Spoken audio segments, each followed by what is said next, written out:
So then, good afternoon, everybody. Thank you for joining me for our masterclass today. This one looking at our new features and our open Q&A webinar we'll be doing. As I'm sure you're all aware, CoolCare is here to help make operating your care home easier, more efficient, and more profitable. Mostly focusing on the easier side of things today, looking at new updates to the system and helping you out wherever we can. So during this masterclass, you can, of course, use Zoom to ask any questions. That's the kind of point of the second half of this, at least, where you can answer any questions you have on this, on what we'll be showing you or anything at all on that. I can see someone's already found the Q&A section, which is good. So use that Q&A, put your questions in there, and then I'll be able to answer them throughout the webinar as we go. Like I say, this webinar will be in two halves. The first half looking at some new features added to CoolCare, looking at a few little things to see what's new with the system, what's been updated on that. Specifically, for this one, we're looking at some new stuff's been added, as I say, the inquiry inactive reasons lookup, invoice footer variables, the new filtering on the training matrix, as well as new sorting options on the resident records. So it's lots of small quality of life things for this session, more than rather any large sweeping changes on there, but little things to hopefully make running your home and using CoolCare a little bit easier. Then, once I've gone through the agenda for what's to show you for the new stuff, we'll be able to then open up for a more open floor Q&A, where you can use that question or Q&A function on Zoom to ask your questions, and I'll be able to go through them one by one on anything you think of at all. So, to start with, I'll show you the new stuff. I'm just going to swap over to my demo system. Just be aware, I'm going to show you my demo site for this. All the data is fictional, just for demonstration purposes only. No actual real data being used. It's all made up. Now, if I swap over and share my screen, you should all see CoolCare on there now. So, as I say, we're going to start with showing you these few new little features, which are more kind of small quality of life things that should help using CoolCare, make it a little bit easier. The first one being the inactive reason lookup for inquiries. So, as you may or may not be aware, under your occupancy management with your inquiries in CoolCare, as you get so far through an inquiry, if the person changes their mind or they no longer stop responding or there's just any reason why we can't go any further with the inquiry, you can make it inactive in CoolCare. For a while, that was all you could do with it, but more recently, there was then also the option to add in a reason for why you could make them inactive as well. So we go to any inquiry I've got on here. Where it is made inactive, once you do that, either by declining the assessment or admission, or by doing it manually with the status option at the top there, when you make it inactive, you'll then have a new drop-down box appear underneath that for the inactive reason. Initially, when this was added to CoolCare, this was just a preset kind of default list, but now you can actually edit this list yourself. There's one of our lookups in CoolCare, so you can see the drop-down options on there. And if you want to edit that list and add in your own options to that drop-down list, you can find that through the lookup section, just under your menu in the top right corner. For anyone that has access to that, say depending on access to CoolCare, you might see that, you might not. But if I go into there on mine, under our general lookups, there will be a new one in there, inactive inquiry reasons, which is just that. The reasons you would have for making an inquiry inactive. The preset reasons that were there when this feature was initially added will be carried over to the lookups themselves. But now you can edit the existing ones that are already there just by clicking into them, and you can update them. You could delete any that you don't want to use, or of course you can add in new ones with the insert button at the top and go over.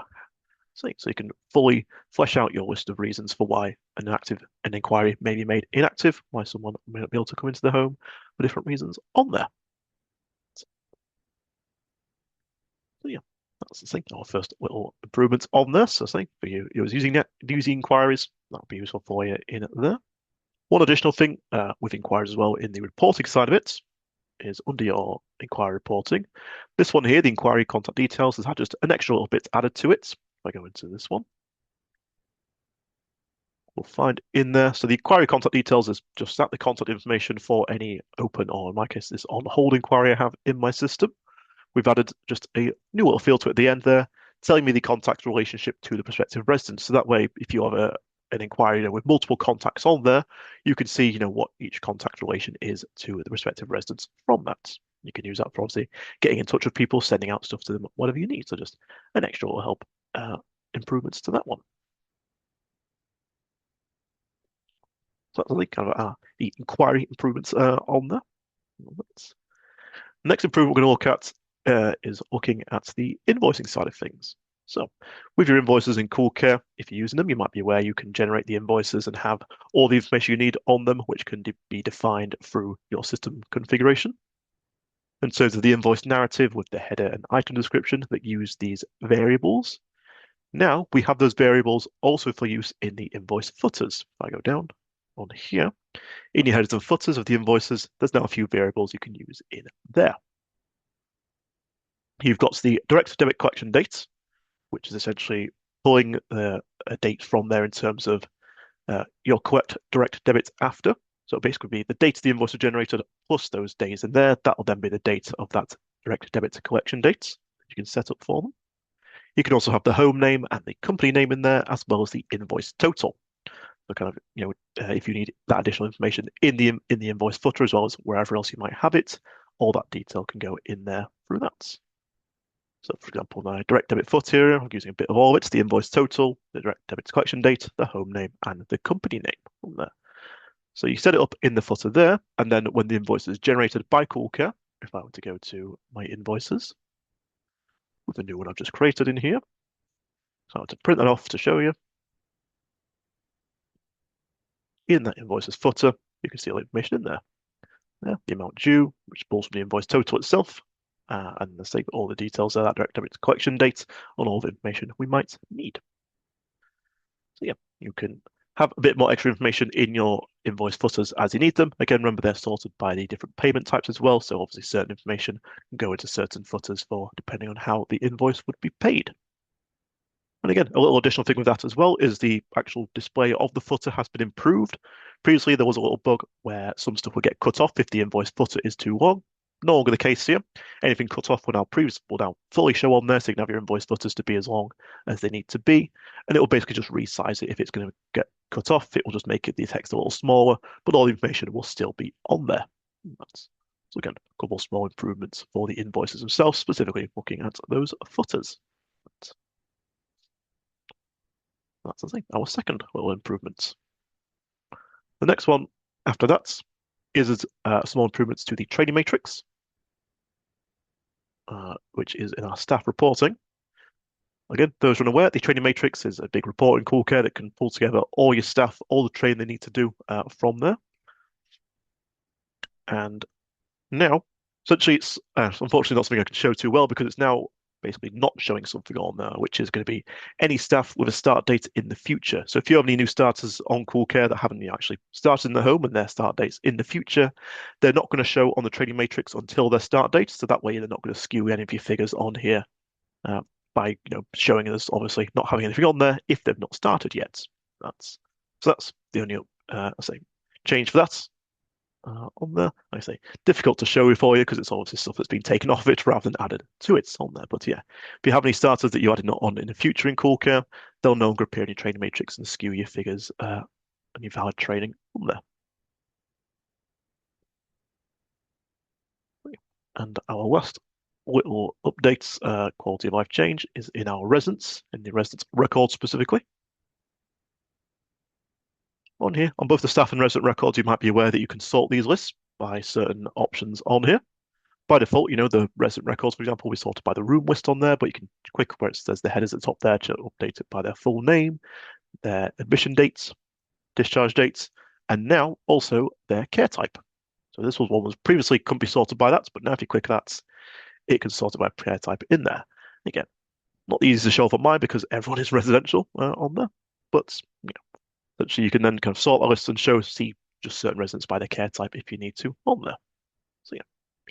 And it can sort either ascending or descending order alphabetically. It will do for them on that. So yeah, extra option for sorting in that one as well. So yeah, that's the last little small change we've made. As I say, all small quality of life things updated on CoolCare. No massive sweeping changes to show off today. That, but hopefully that's a good few little things to help you out with, I say, making CoolCare a little bit easier to use in different places. So that's, like I say, the kind of first bit of this webinar is just showing off those new little bits. And now we can get to the second half of today's masterclass, which is more our open Q&A. So remember, you've got that Q&A option on your Zoom window to ask any questions you have in there. Look, I see someone's added one already. So we'll start with them. So someone has asked, they've authorized a holiday request for a staff member, which currently appears in the calendar for April 2027. However, this request does not show up under the individual specific holiday details record. Please advise on how we can view their entitlements for the next year and ensure all approved leave is visible within their record. This, unfortunately, is a bit of a tough one because the short answer on this is you can't, unfortunately. Essentially, on a staff record, if I show it off, go into any staff member on your list and into the DNA holidays page, and you can see the holiday entitlements, how it's all worked out, as well as any holidays they have. But it's always based on the current holiday year, which is set, in the background on the system in terms of the holiday start date, which works out the holiday, end dates, and based on the staff member's holiday year starts in here.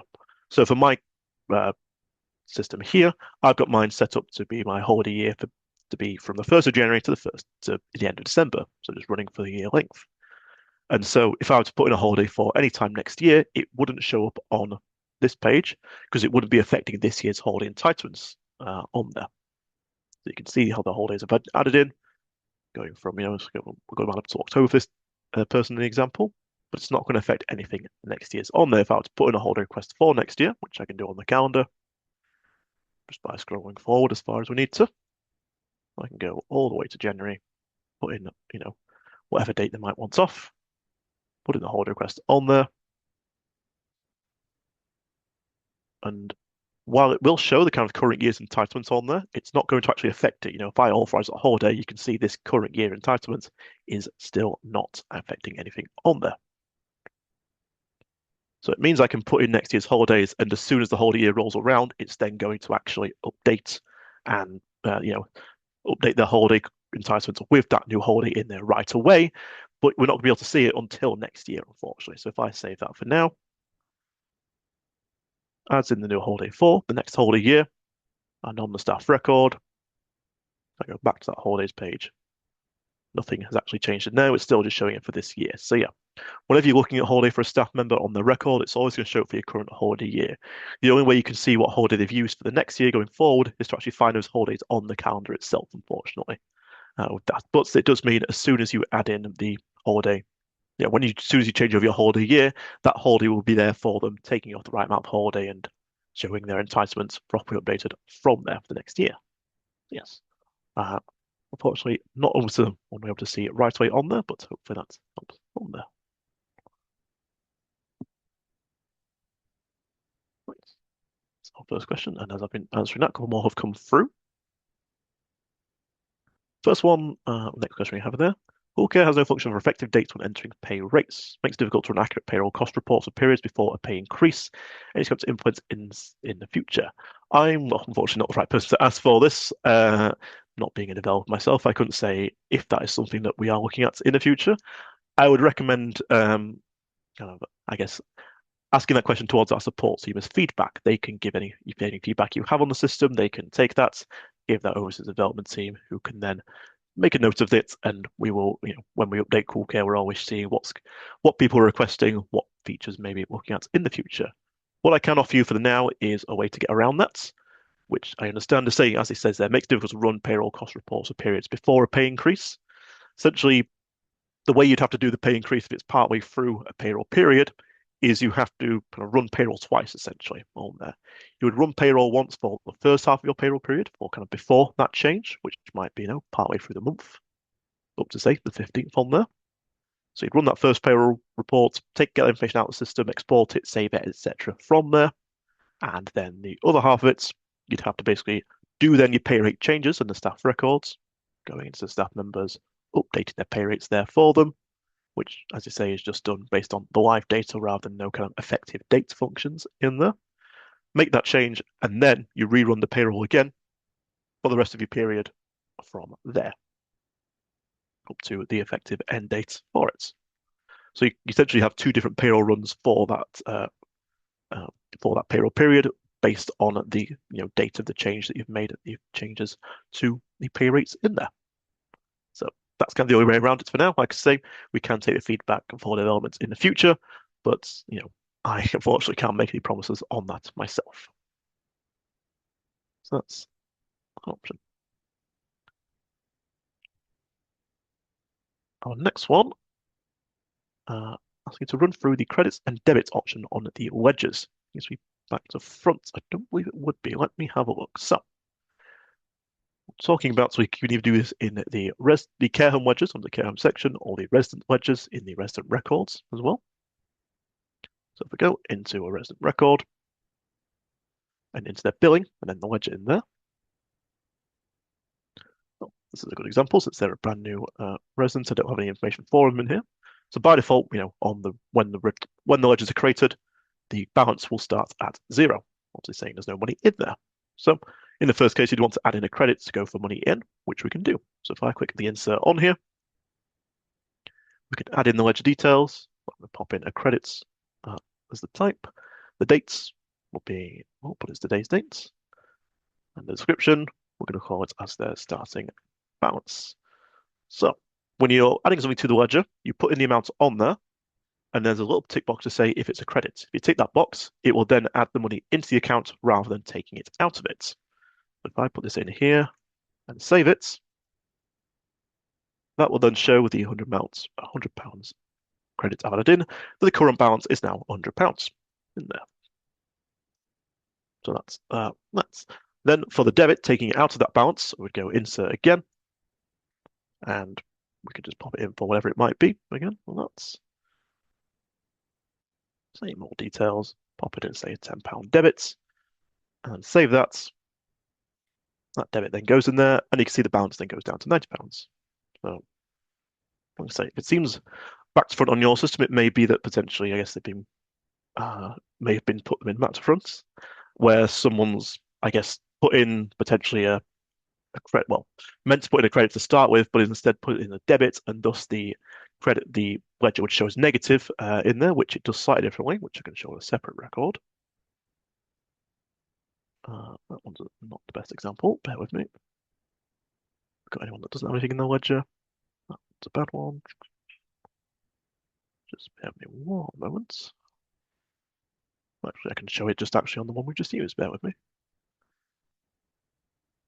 So if we were to change that opening balance for this resident here to be instead a debit rather than a credit, save that.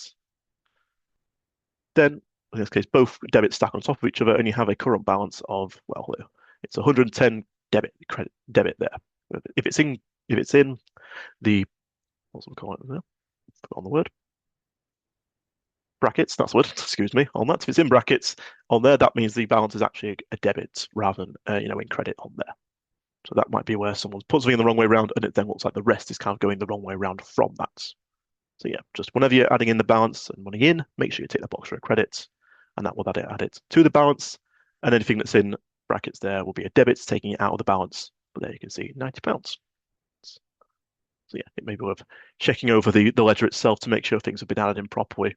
Where if it looks like it's back to front, it's might be where they've been, like I say, put initially in back to front, and then the rest kind of looks backwards from there. So hopefully that makes sense.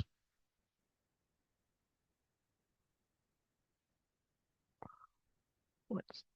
And our last question we've had from someone regarding the new reporting change go live. Now that's I can't say much about at the moment. On there, it is a upcoming feature that I don't have any set dates for or anything. So that, but our team will let people know about stuff when it does have go live on the system. So that'll be more of a watch this space kind of thing, and someone will get in touch with you when that feature is ready to use. Let's say, unfortunately, I can't say more about it at this time.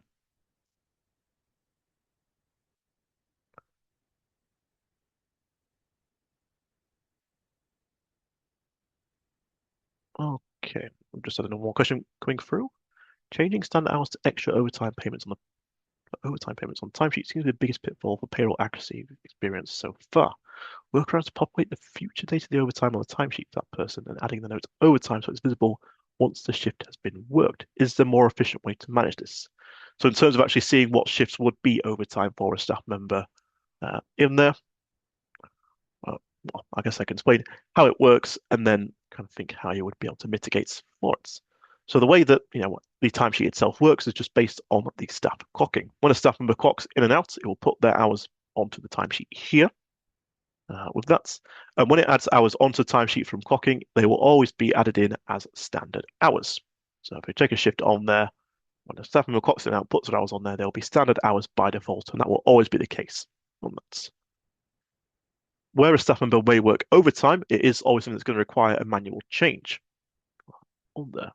As for putting it ahead in advance, I mean, that is potentially a way to manage it, but essentially it's more just something to be monitoring on the timesheet as you're coming into it, on a daily basis. Where a staff member does have overtime hours, it would just be something you'd be able to kind of compare on the timesheet itself. You can see you've got the hours on the right-hand side here, on the left-hand side, sorry. Column C being their contracted hours, so you know what they're contracted for that week is, based on the staff record, and W being their total worked hours for that week in full. Breaking that down then into S for standard and E for extra. So when you're checking the timesheet, if you see that staff members' worked hours is over the contracted hours, you would just need to go in and edit one of the shifts to then update the hours to go from standard to extra, and however many hours overtime that might be, which you can do just by going into the shift and updating the hours, taking it out the standard and into the extra, whether that's fully or partially, kind of goes from there. And if I were to save that will then show us with an E for extra hours, and you can see how it's then got it into the E column there for extra hours as well. And of course, when you do make that change, you can put in a note on there to say why that's been updated as well, so we know that it is for overtime in there. Well, isn't something CoolCare recognizes automatically. It is something that you can see on the timesheet itself in terms of the comparison of hours worked versus contracted, standard, etc. And the shifts would just require updating as you go to update them from that. Let me just correct that on this one, so it's not overtime. Put it back to normal. There we are. But yeah, like I say, it's just something you have to be keeping an eye out, monitoring on the timesheet as you go. I'm going to say that comparison of hours is the easiest way to see if they have worked extra or over. You can spot it from there.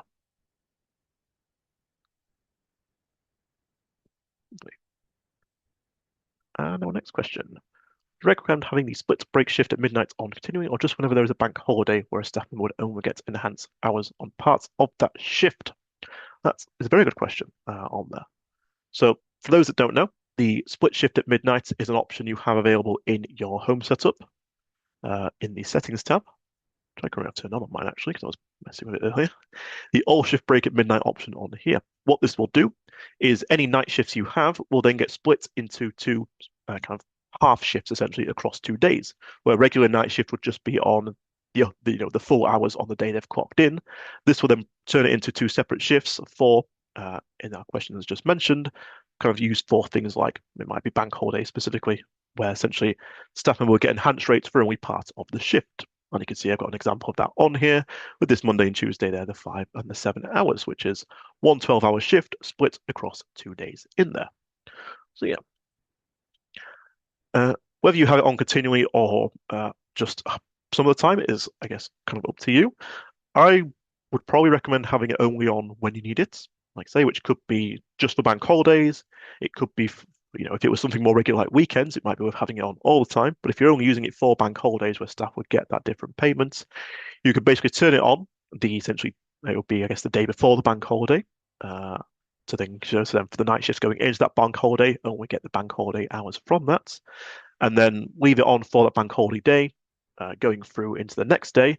Once you've got the next day and the hours have been split again, you can then disable that setting and stop it from affecting things any further. Because I'll say all it really is doing is just splitting the shifts, but for some places you might want to see them all together, and it can look like there's more stuff on the timesheet than would normally expect. So yeah, I would say the best way to manage it if the only difference you have is for bank holidays is to turn it on at a bank holiday, which again, in the home setup and the settings, you got the option to turn that on or off as you wish. Just remember to save down the bottom to save that setting in there. But yeah,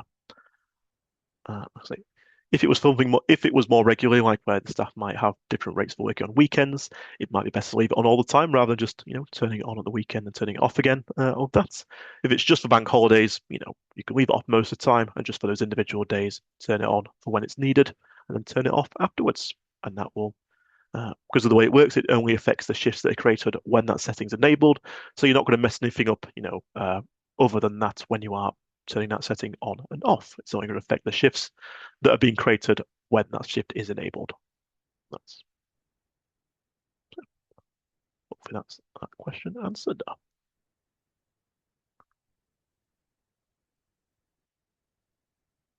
Right.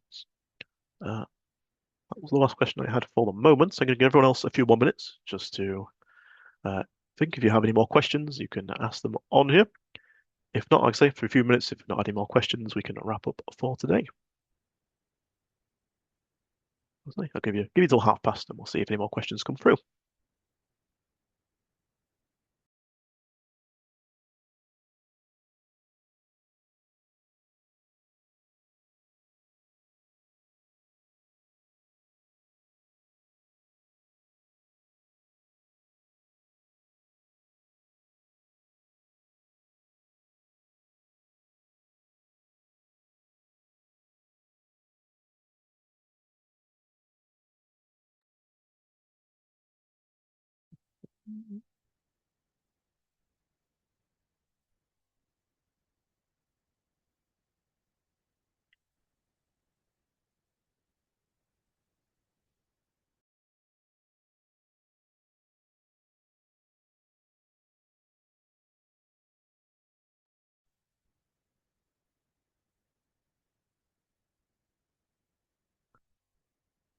Right. So last call, last chance for any more questions. I'm going to give you 1 more minute to ask any more questions you have on the system. If nothing else comes up by then we will wrap up for today. That's Yeah, last chance now. Any other questions? Get them in the next minute. If not, we will wrap things up for the day.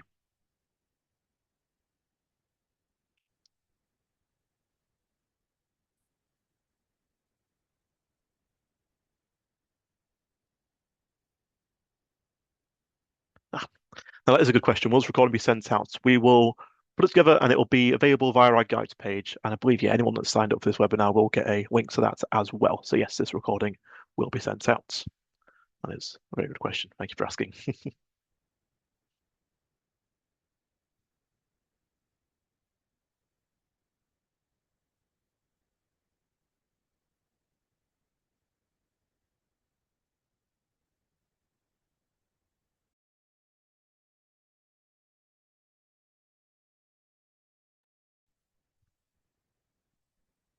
Right, that is past. And since we've had no more questions, we will wrap things up for today. So thank you all for joining.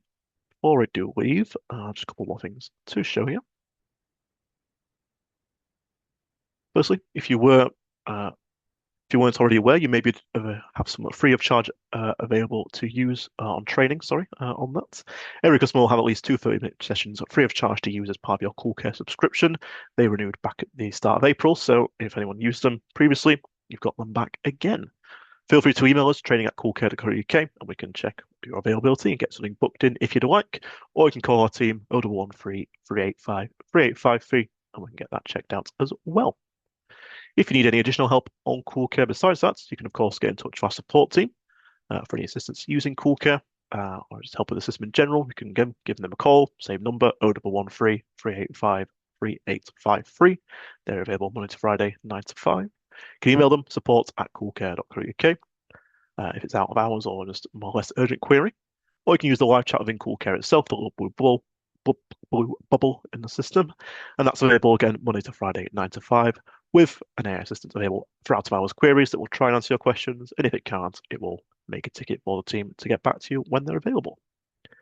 For any other queries you might have regarding your account and subscriptions CoolCare, you can email our customer success team instead. The customer success manager will be able to get in touch with you for any other things you might need. But other than that, that'll be all to show for today. So thank you all for joining me for this masterclass. Hopefully it's been useful. And so we hope to see you next time for our next one when there's more updates to CoolCare to show you and more questions to be answered. Otherwise, thank you all for joining me. Enjoy the rest of your Friday and hopefully have a nice weekend as well. Thank you all for coming.